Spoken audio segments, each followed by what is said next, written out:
Hello guys, നമുക്കൊരു നാടൻ വെണ്ടയ്ക്ക മെഴുക്ക് പുരട്ടി ആയാലോ. ആദ്യം തന്നെ നമുക്ക് എന്തൊക്കെ ഐറ്റംസ് എന്ന് നോക്കാം. വെണ്ടയ്ക്ക വേണം, തക്കാളി, പച്ചമുളക്, ക്യാരറ്റ്, സവോള, പിന്നെ മസാലക്കൂട്ടുകൾ എന്തൊക്കെയാണെന്ന് നോക്കാം. നമുക്ക് മഞ്ഞൾപ്പൊടി, മുളക് പൊടി, കുരുമുളക് പൊടി, ഉപ്പ്.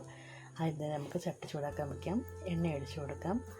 എണ്ണ ചൂടാകുമ്പോഴും നമുക്ക് സവോള, ക്യാരറ്റ്, പച്ചമുളകൊക്കെ ഇട്ട് കൊടുത്ത് കുറച്ച് ഉപ്പും കൂടി ഇട്ട് കൊടുത്ത് ഒന്ന് വഴറ്റിയെടുക്കാം. നമുക്ക് പെട്ടെന്ന് വാടി വരാൻ വേണ്ടിയിട്ടാണ് നമ്മൾ ഉപ്പ് ആഡ് ചെയ്ത് കൊടുക്കുന്നത്.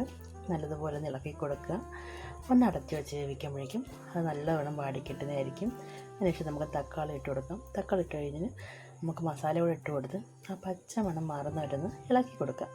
ഇളക്കി കൊടുക്കുമ്പോൾ അത് നന്നായിട്ടൊന്ന് ആ പച്ചമണം മാറി കിട്ടുന്നതായിരിക്കും.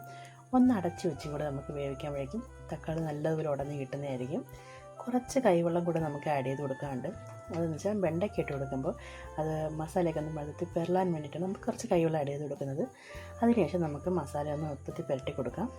നല്ലതുപോലെ ഇളക്കി എല്ലാ ഭാഗത്തും ആ മസാല പിടിക്കുന്ന രീതിയിൽ നമുക്ക് വഴറ്റിയെടുക്കണം. അതിനുശേഷം നമുക്ക് അടച്ച് വെച്ച് വേവിക്കുകയാണ് ചെയ്യേണ്ടത്. നമ്മൾ തീ എപ്പോഴും മീഡിയത്തിൽ തന്നെ വെക്കണം, അല്ലെങ്കിൽ കരിഞ്ഞു പോകും. ഒന്ന് അടച്ച് വെച്ച് വേവിക്കുമ്പോഴേക്കും നമുക്ക് നല്ലതുപോലെ അത് വാടി കിട്ടുന്നതായിരിക്കും.